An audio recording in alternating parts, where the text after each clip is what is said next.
But the topic tonight is slightly different than what we normally have done, because it's more or less a personal case story for me. So it's not ending the season of webinars is with coming at it from a different angle. And so I'm also a little bit interested in seeing how this all pans out, because I normally don't do a lot of more personal stuff this way. So let's see how it works out. Help me out on it, and we'll try and ease into it. But it's about psychological safety, and it's sort of I'll be trying to see if I can convey a more personal experience of being in an environment where psychological safety was such a big deal and made such a difference. And just to remember what's the key thing with psychological safety here, it's again, Amy Edmondson, that we'll come back to a couple of times here, says fundamentally everyone should be convinced it's okay to ask for help. It's okay to make a mistake. I mean, nobody should be punished for asking for help. Nobody should be punished for making a mistake. Nobody should be punished for making suggestions. Of course, there are certain mistakes that are not okay to make, and another time we can discuss what's the difference between sort of positive mistakes, things that we do that don't give the desired result, and then of course at the other end of the spectrum, directly disobeying rules and or recommendations and not being competent. That's of course not okay. So but psychological safety is the term that, and we're going to center around that. Here is you're not sharing a screen yet. I'm not sharing a screen. Okay, thank you very much. Let's get on with that then, and let's see how it pans out.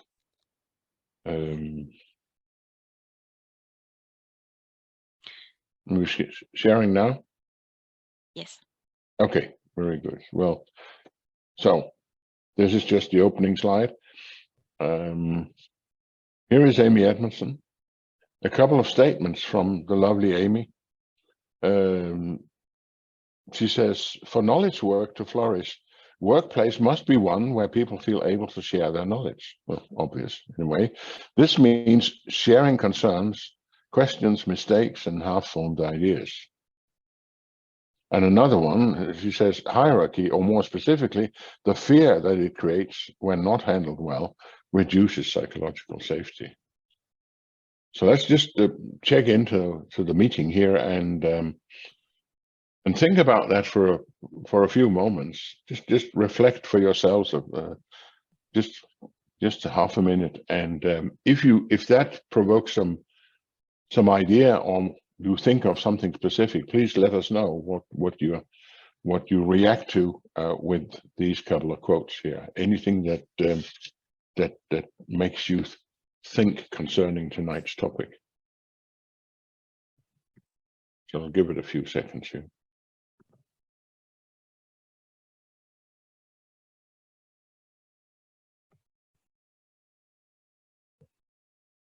Yeah, any ideas, any statements, something that comes to mind? We need to get rid of all the managers. Okay, that's a radical thing, yeah. So bring out the firing squads. But actually, that's part of the potential issue that if whenever you open your mouth, you are in risk of getting even sacked, or maybe less severe, but getting a bad scolding just for kind of opening your mouth, then that will never flourish. Right. I was a little provoked by the inclusion of half-formed ideas, because very few ideas are ready when you get them the first time. Most good ideas are half-formed when you start working on them, and you need somebody to work together with in order to get the real entry.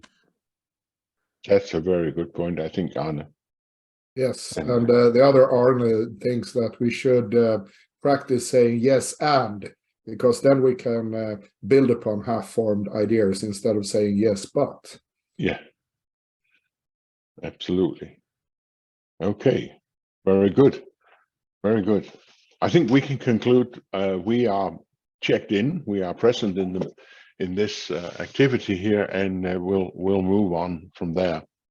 So unusual for someone from the western part of Denmark, we're not supposed to talk about ourselves, and so, but this is my personal story, this one. So the topic here tonight is really an account of a long period of being on the receiving side, not of the stick this time, but on people delivering extraordinary service, and being able to also over a long time observe patterns of behavior that become very clear once you are involved with people for a long time in delivering such service, and then try and engage with, which I try to engage with these people and explain why are they capable of such extraordinary service.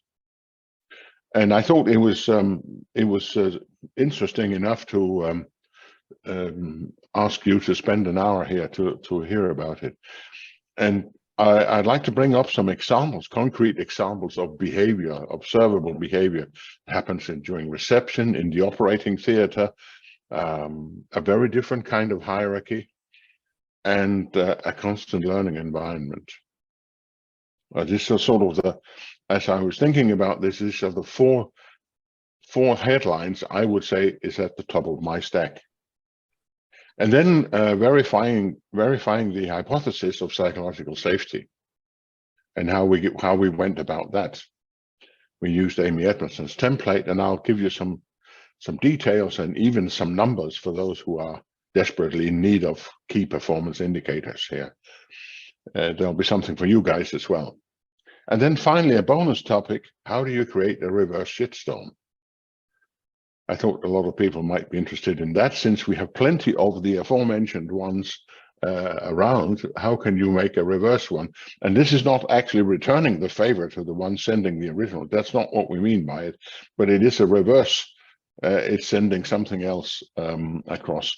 And we'll try to explain to you how this story ran in the media. And moving on with this, the inspiration here, well, it comes from the lady herself, Amy Edmondson. I would recommend, if you haven't got the book, go out and get it for Christmas here. There's still room for another present under the tree. And I can see I made it slightly wrong. There should have been a Danish version on the right side. For those of you in Denmark, there is actually a Danish translation that you can get as well. It's only twice as expensive as the English one. But that book sums up very nicely what the lady professor had been doing for the last 25 years. And that's really a good place to start. So let's get on with it. What is the story here? Well, the story is about this surgical procedure that went completely wrong, completely south. And it happened at this hospital in our local town here, Vejle in Denmark. I ended up having 4 operations in the last 6 months here. And the story actually goes back 3.5 years to a knee injury that over the time here had developed and gone bad and whatever, different kind of things. It turned out to be really serious at some point here. That the decision was really made that they would amputate a leg, and it didn't happen. And in the end, the root cause of this was identified to be a popular blood thinning drug that I happen to react very, very differently to, and completely changing the chemistry of the blood so that it doesn't coagulate, and all sorts of things go wrong. We're not here to talk about that procedure. I don't mind telling you, but I thought we don't want people to get sick online here with all the gory details. But it did expose me to 6 months of being in close interaction with this healthcare system. The 2 departments in Vejle on orthopedic that was the main place, and then 2 other institutions as well. Hej. Ja. Kommer du til mig, Vanne? Hello. So I was only out of the treatment a week ago, so it has been a long time, and so the observations were long term. I think I met everybody several times in these department or these wards, whatever you call them, day, evening, night shifts. Sometimes the people on the night shift had plenty of time, and we would talk for several hours and about all sorts of things, but a lot about their work. There were quiet times where people really wanted to talk, and once I got the hang of what I worked with in my professional life, there was a lot of things they wanted to talk about. Trainees were brought in as well, and they were part of the whole conversation. That was very interesting. So there were also foreign students, and there were people in job training that for some reason or another had a difficulty finding a spot in the work life, etc. But here are some of them. We call those the angel choir. So they had an extraordinary service were delivered on your birthday. They would show up with flags, and everybody would sing for you. So I was on the receiving end, not of the stick, but of all this service. And first thing to say is really that being at the total mercy of others for a long time is a very humbling experience. We've all tried for shorter periods of time. Okay, so we're at the dentist, and if it's really bad, it lasts an hour. Okay, so that's an hour, but 6 months is a different matter, or several months at least. You can't do anything. You can only receive. And sometimes, of course, you have to, if you're honest, at least ask yourself, are you really a good receiver of service? And I'd like to make the connections to our professional life when we're in teams and so on. And in teams, we also receive service and help from others, but are we actually good recipients? Now, I was in a room at the hospital where I could, because there was a shared bathroom with the room on the other side of the bathroom, I could sometimes hear what was going on in there. And not every patient was very nice, to say the least. Sometimes the nurses, who I think were really extraordinary in their care and their service, were getting an earful from difficult old so-and-sos or people from other corners of life that just were not very good at receiving the service, and they were more sticking to their claims and their rights. And yeah, well, sometimes you experience it other places. Why do people absolutely have to be rude to the waiter in the restaurant instead of appreciating what you are getting? So that's a good question to ask yourself in a social setting, including a team setting at work. These people here were extraordinary. I don't think there was anything genetically or socially or anything else that made them different from anybody else, really. They just happened to be in this environment, and they'd been here for quite a while. And so they and the environment had rubbed off on each other, and they were extraordinary. But they were that in a very low-key way. They didn't make fuss out of themselves. They didn't sort of make sure that you notice everything they did in a sort of self-promoting way. They were just focusing on the patient, but not in a sort of romantic way and a fluffy bunny kind of way. They would also make demands of you and try to balance things. Like if you might call one of them and for something, and then they said, do you mind if we wait a quarter of an hour, because we actually just got together to have our morning meeting and coffee here. No, that's no problem. That's by all means. It doesn't have to be right now. So it was not like they were just always pleasing you, but they had this intense focus.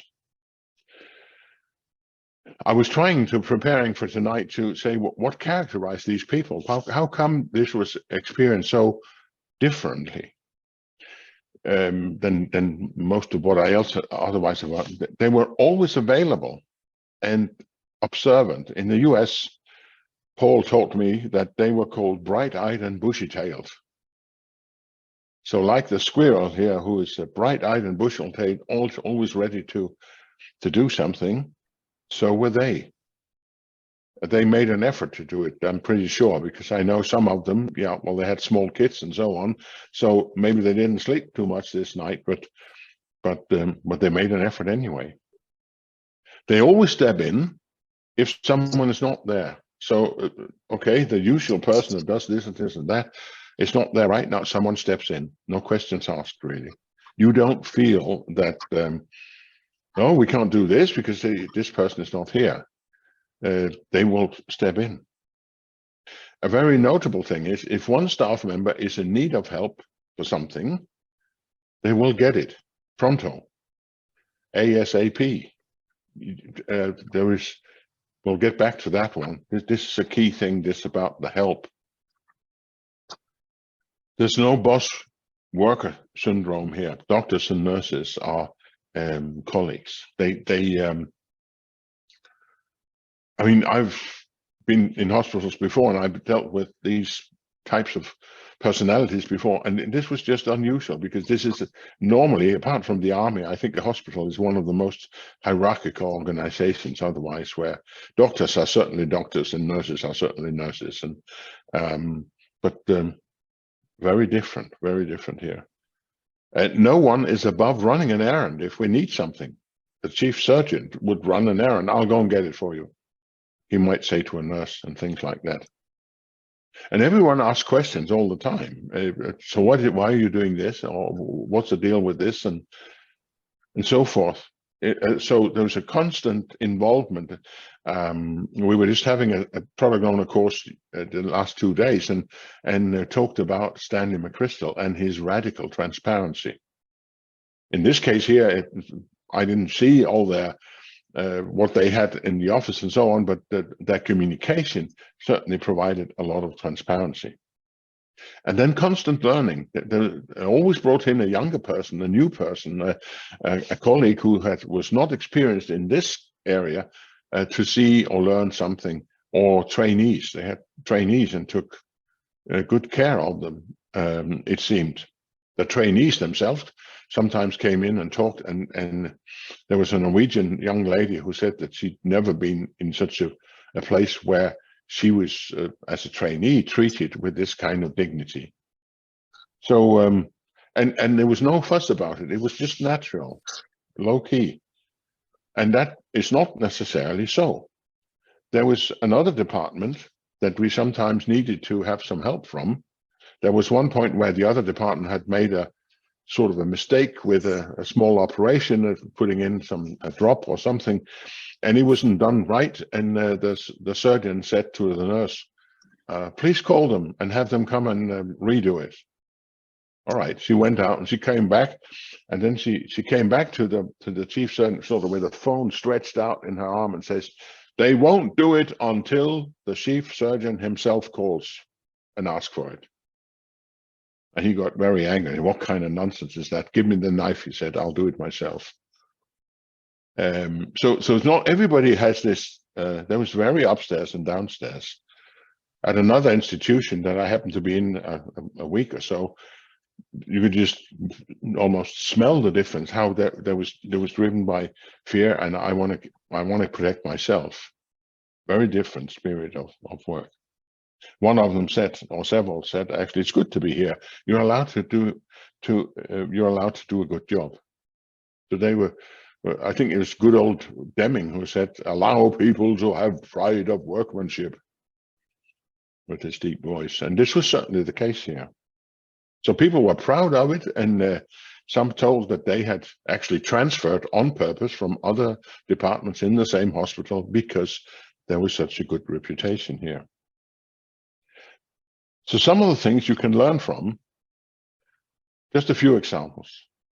Reception. Whenever people come, if you come as a patient, someone immediately looks up, smiles at you, welcomes you, and immediately interacts with you with authority. It seems okay, they know what they're talking about. And this, of course, you never come to this place for fun. So there's always a certain, if not trauma, at least nervousness about it. And they provide you ease of mind by reacting factually, professionally, very, very quickly. If you come as a visitor and you look slightly confused on the hallway, the first person that meets them, and I know this is trained and rehearsed, and they do this, immediately contacts, okay, who are you looking for? Who can I help you find? So that people are not left in a state of confusion.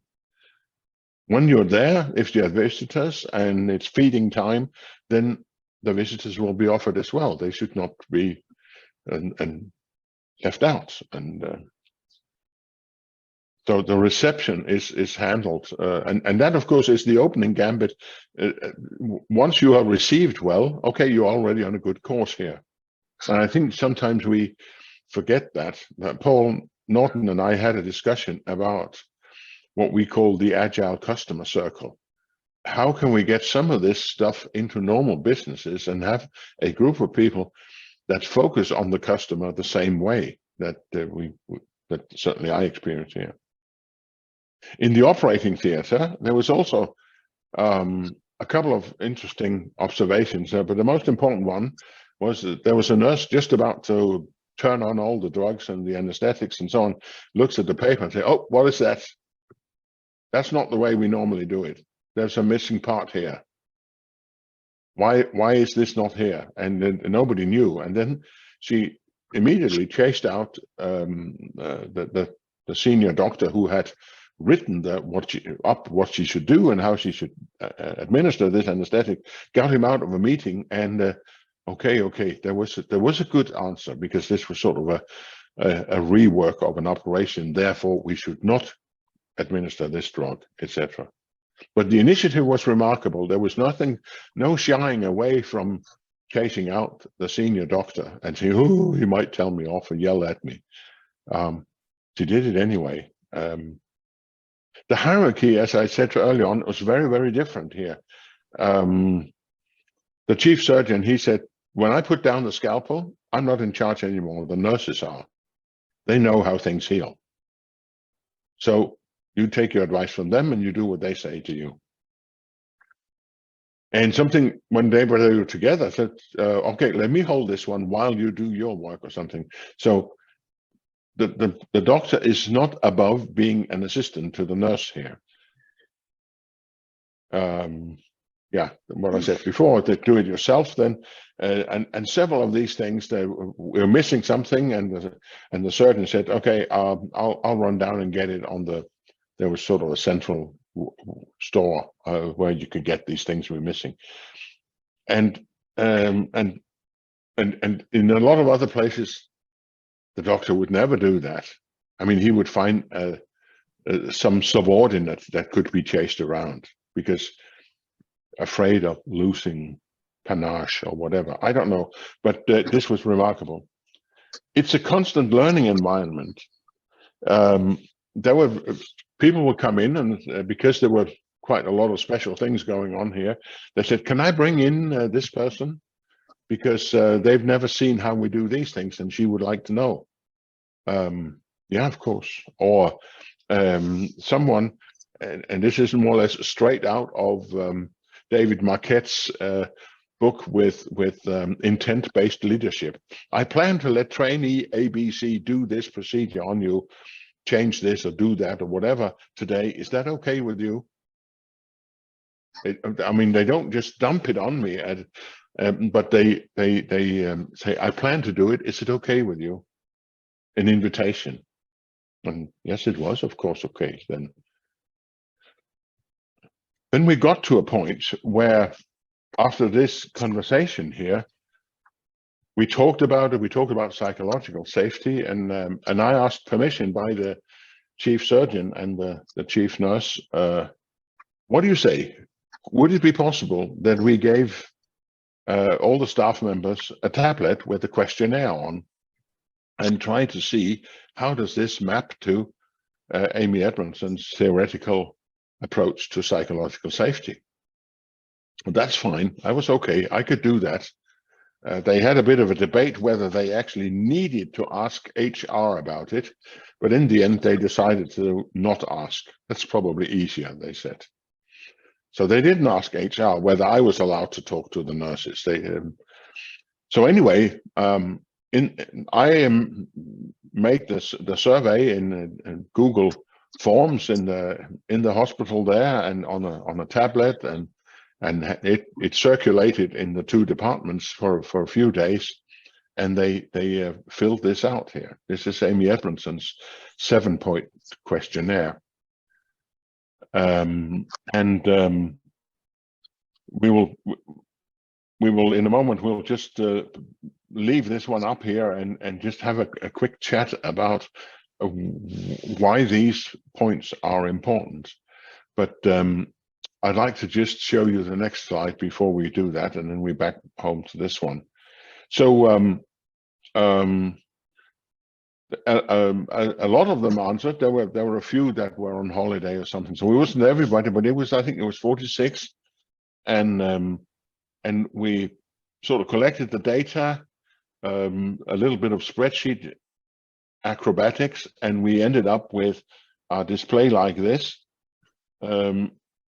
And what it shows is, let's just look at the colors. I mean, the bright green ones is maximum positive score. So it was very positive. This was one department, and you can see the sort of mixture of green, bright green, weak green, yellow, orange, and there's a few red ones as well. The red ones, so there were negative things. I mean, there were negative experiences. The red one expresses that a certain person has a negative experience. You can see that in the row, in the second last row. Now this is in Danish, but it says no one on this team would behave in a way that would undermine my efforts. There were actually 3 people who had negative experience of that. So, okay, it had happened. We're not in heaven here. This is still on the planet. If you count things together, you can see to the right in this that everybody is either in the top 20% or the top 40% of the score. In fact, they're probably in the top 35 in this department here. Everybody is up there. There is no one who of those who answered who feel that they are below average in this respect. In the other department, there were fewer people, but it's about the same. There are no red ones here, by the way. So there's a slight difference. And so what goes on? Extraordinarily positive. Many scored the best possible they could. If you, in both departments, I mean, the maximum score on average is 28, but it was 23. So that's not bad. We mentioned the 20 to 40th. The highest score was in the column that had to do with, that's question number 5, that had to do with help. Amy's question is, it's difficult to ask other members of this team for help. So of course, a negative answer results in something positive. This was the highest score of all in both departments.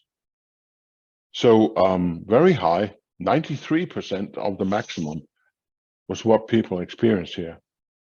And when we discussed it afterwards and reviewed the results, they said, no, that really, I mean, they were glad to see it, but they also said, in fact, we should expect that, because this is something we have been working very hard on for a long time, that the rules of engagement here is, if someone needs help, they get it. You don't ask for help just because either you don't want to do it yourself or for the fun of it. No, when you ask for help, there's a reason, and you just give that help. And we can discuss afterwards if there was something to discuss, but in the moment, you get the help.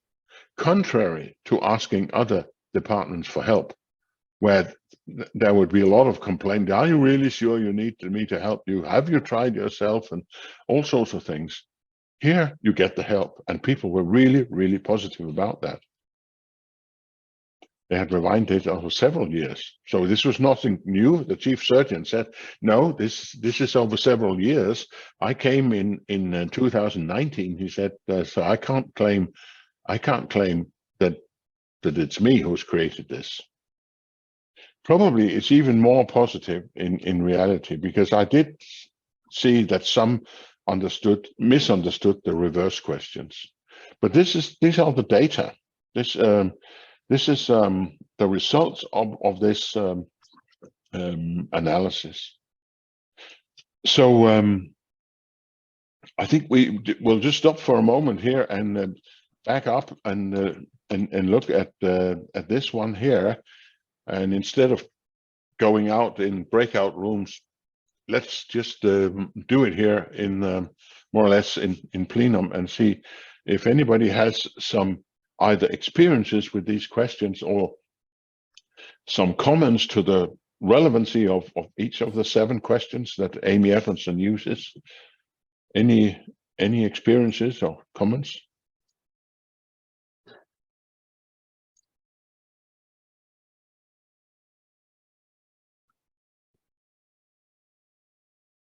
Anybody's tried to use them? No, I got unmuted. Hubert here. Yeah.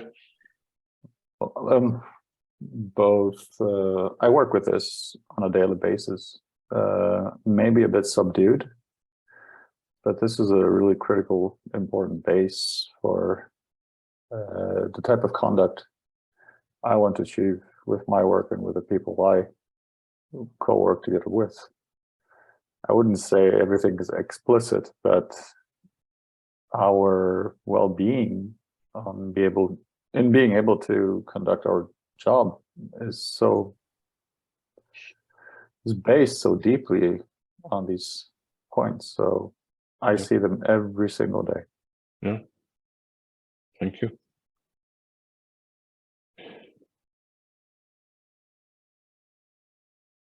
Anybody else?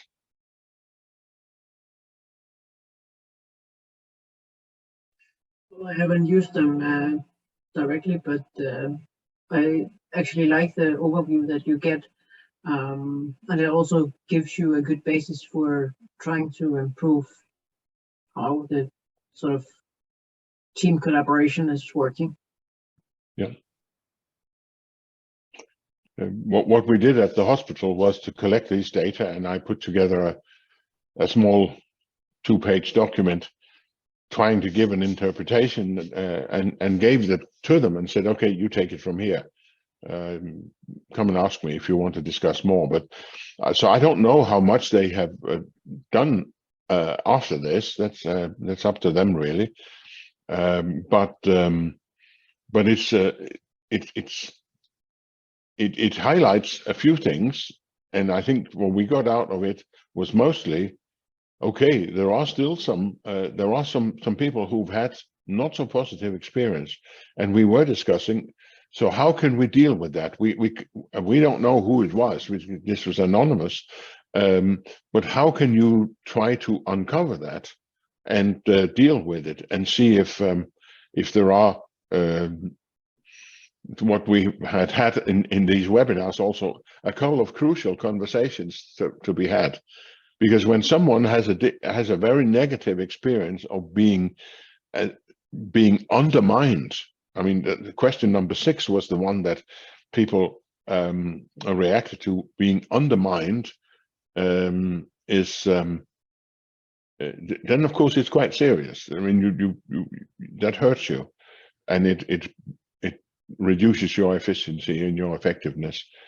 So you need to look for those things if you have responsibility. If you work with Scrum, it's the Scrum Master who has to look at it. If you have a different way of working, then hopefully someone is responsible for basically facilitating to uncover such things and have this crucial conversation about it and see if we can change them. some behavior. If you use the questionnaire here, and it's very easy to get or to make it in Google, and you can get it from me if you want to. Then by all means, yes, Anya has a question. Yeah, I just wondered. Can you hear me? Yeah. Yeah. Seeing the question, I think I would have double checked whether they actually misinterpreted the question or the answer. I don't know how you set the 0 to 4, but no one in this team would deliberately act in a way that undermines my effort. Never, right? You could say, and then that's 0. So I don't know how you coded the 0 to 4, but I would. No, we you double checked? Yes. Well. Yeah. And it was actually like that. Well, where I could double check, there was, but the questionnaire actually says I strongly disagree, or I agree. But I did discover that a few had got it wrong. You see on the questionnaire here, 1, 3, and 5, they are reverse questions, which mean you get the positive score by putting in the negative side. Yeah, and also number 6 is a double negation. Right, yeah. So you need to kind of twist your head around that. Yeah, but in Danish, I've actually removed that double negation because I did translate. Okay. But you are right, and that's another thing. Actually, I'm glad you said that, because these questionnaires are. I've experienced in other cases that people just trust too much of them. Quite often, it's significant also who wants to answer and who doesn't. And in this case, I don't know, because it would just send around and people, it was left out in the lunchroom or whatever. And so I don't really know, apart from a couple of them that came in and said, can I do it as well? And then I, of course, knew who it was had done now. And I caught one of them in actually misunderstanding this with the reverse, and we got that corrected. So it's not perfect. It's probably not PhD material in this survey here, but I still think it's good enough for government work, and it revealed a few things. I'd like to highlight this again, pull it forward again, this business about help. This is something that I think I realized, that out of all the things that we do, if we constantly have an attitude that we are willing to provide help, and that is expressed and made visible and everything, that makes a huge difference. That's just a big thing to have going on in a team or in a group. And you wanted comments? So funny enough, this help thing was also one of the strictest rules in the organization I'm always bragging about, right? That I grew up in. Yeah. So there was an absolute no-go if somebody called you and asked you, I'm confused here, can you explain to me? And you were the expert on that, or you knew about it, to hang up on them or to defer them. That was really, really, really hard sanctioned. Yeah. So that was kind of the really part of the honor codex to always help. Yeah, this is like cheating your grandma. You can't do that sort of thing. Right. Good. Another, just a remark that I wanted to say to the previous slide. In fact, this about the learning environment. I was in the hospital a week ago for the final touches of whatever they did to me, and one of the things the surgeon said at that moment is, by the way, we're squeezed on our budget and so on. We've now come up with an idea whereby we can change our operating procedures, I mean physical operations here, when we are replacing a knee. You put in artificial knee, or what do you call that?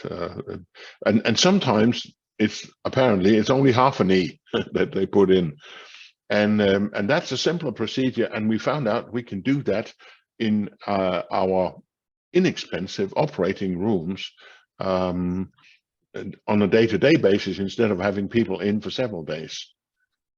So there's this constant optimization going on, thinking about how can we change procedures, how can we adopt what we do in a way that actually produces more value for the effort. In this case, also, you can get more patients through, you can reduce the waiting list, etc. So very impressed with it. And yeah, any more comments before we move? This Just is not going to be... question. Yes. Did you ask them how whether they measure on their progress or how they track their own progress, or their do they have metrics they kind of use to check in on also how the situation is evolving in good or bad ways?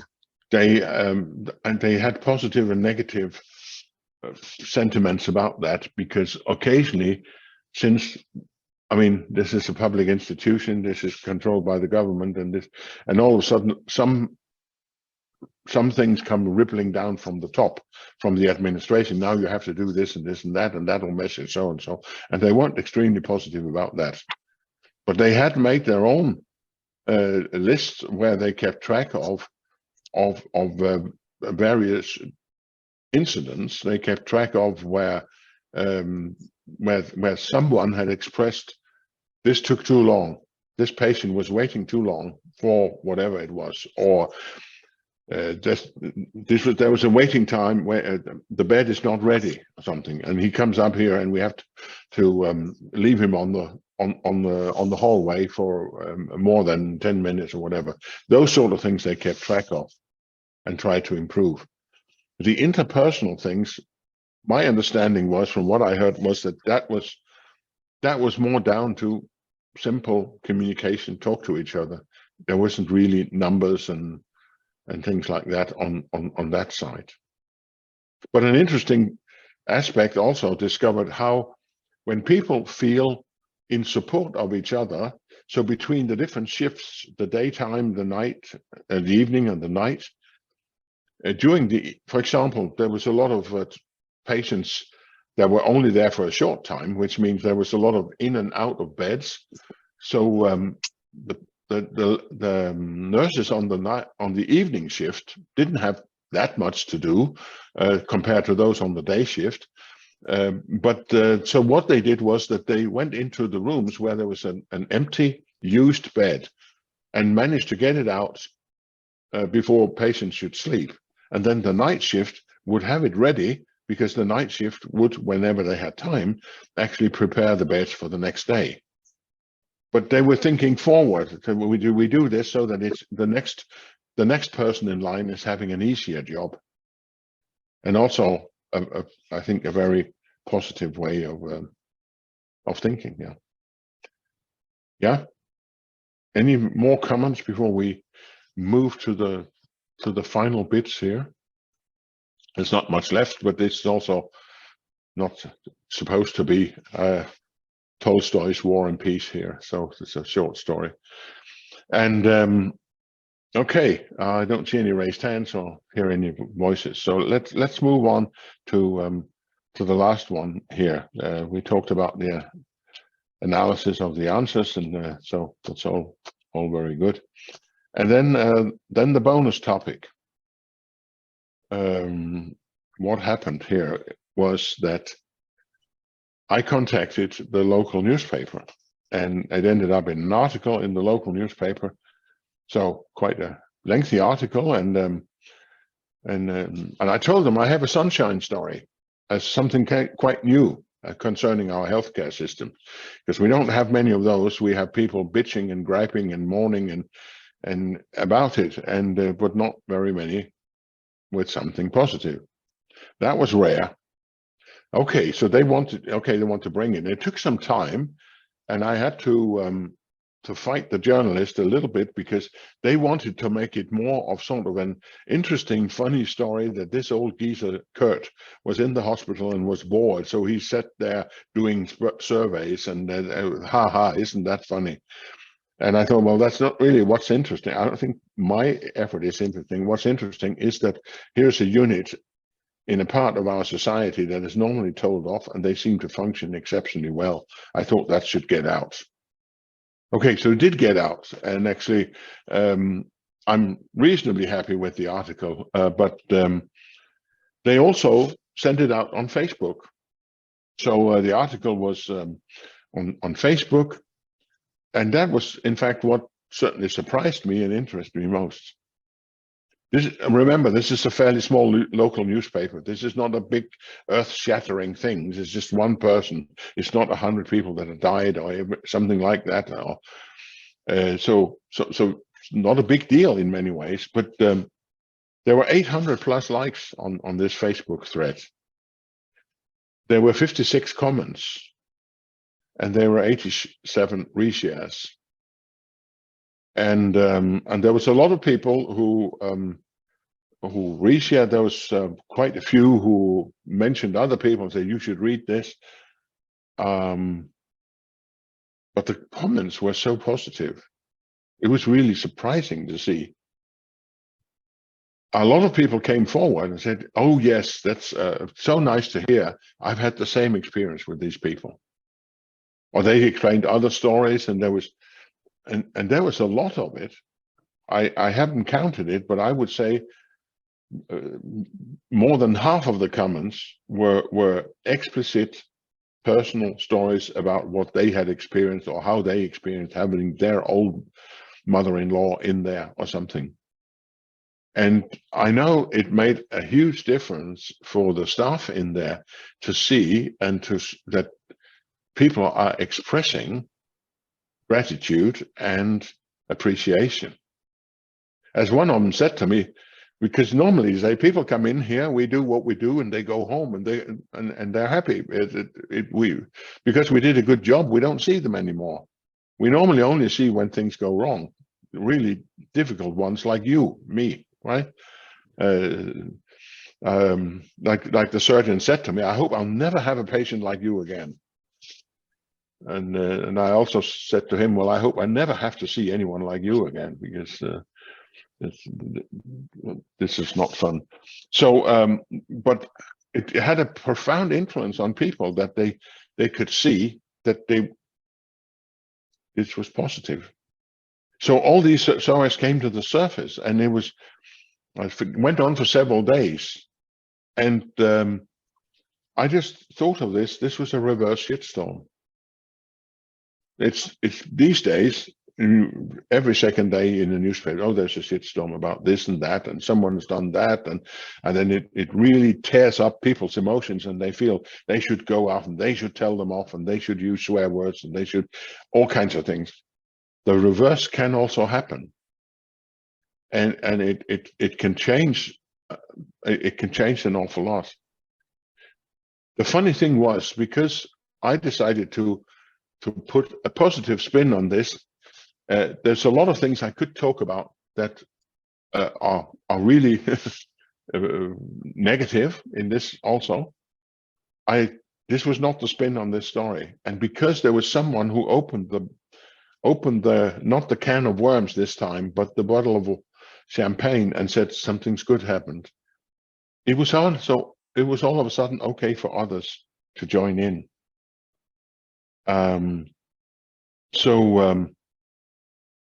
Let's think about that in our teams also, that we and we normally recommend that, and we mention it during training courses, that as a Scrum Master, try and be the first one to show appreciation of what the team does or what a person has done. It is okay for one to say that, then probably it's okay for another one. So here we have the storm blowing, and let's make it a worse one, right? I think that, again, going back to also what Anja said, it's not just something we discovered here, I discovered, but this idea that you get help. And it's really, if you can focus on that, it will change the attitude. And every time you come to a crossroads of something, remember that there's also the positive stuff that is there that can be expressed. I know that we probably learn more from the negative side of things, but we need the positive strokes to keep going and to choose to deliver this extraordinary service. These positive things to just be made visible for their own sake, not just not for competitive reason, not for saying, "Ha, thank God we're better than the others over there," and then try to appeal to people to participate in that. I came to think of that psychological safety is also, and that's perhaps that is a special Danish thing. We are just complaining a lot. We are renowned for being experts in complaining. That's what we do as a national sport. But psychological safety is also, by the way, it's okay to be positive here. It's okay to participate in spreading the reverse shitstorm and show people that they are appreciated. And we should make it visible, and we should make it audible. So that's about it. Yeah, the main takeaways for me, at least, is that this is truly the foundation for engagement and intrinsic motivation. It takes time to build. It doesn't happen overnight because it has something with trust to do, and that takes a while. And just being in the middle of that is very humbling and inspiring. At remarkable results, and of course, this is not at the level of the scientist who just came up with the first real fusion. Here, this is at another level. They're not going to get a Nobel Prize for this, but there's no crisis in there. It just happens in a smooth flow, everyday activities. And to repeat something that we've said earlier, what we typically do is we get the context wrong. We think we can plan our way out of, but we need people to act in this way and be engaged if we want them to operate in the complex domain, where there's constantly stuff we don't know and we need to discover now, and we need to collaborate on it. So, but of course, it had to be there. There has to be a drawing of Cynefin somewhere in this presentation. You know that, but there it is, and I'm just, yeah, really sort of inspired by the idea that most of the time we think we can plan things because it's so ordered, or then otherwise it's a complete chaos and there's a hero comes in and he can do it and so on. But in the complex, when it has to do with human beings, then it's always complex, says there's Snowden. If there's human beings involved, you can rest assured it's complex, because they do say one thing today and another thing tomorrow, and probably do a third thing. And when it's like that, we need people who can operate this way. So I think I'll rest my case here. Yeah. Any comments? Otherwise, I'll let Anne finish, and as usual, hang around if anybody has concrete questions also after 8 o'clock. So, but maybe over to you, Anne. Well, if you just go to the next slide. Thank you. Yeah, so I get to do my 2-minute pitch with the background of our company. We're from Agile Lean House, which is a smaller company based in Denmark and Norway, but with an international outlook. We focus on educations, assistance, and tool making, software tools. And if you go to the next slide, Kurt, thank you. So Kurt mentioned that we do Scrum trainings, Scrum Master trainings, and product owner trainings, but we actually have a full course catalog. That the circles here mean each of them are one-day courses that you can combine, and according to the arrows. And the middle yellow ones are the Agile Lean Leadership track. Next slide, please. Thank you.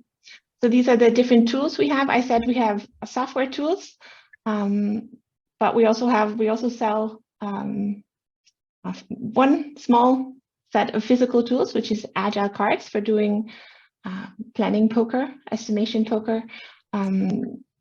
We have an online version of that called Cool Estimation that is not only used for estimating effort, but you can do a wide variety of types of estimates. You can do value estimation, and you can do Cynefin estimation to talk about how complex things that you are producing, how it might be. It's team-based estimation, all of it. And then our biggest tool is Gemba, which leads to the next slide, which is a workflow tool that especially caters to the needs of those involved with the strategic aspect of work, how to map out and make the right priorities used for product development and projects.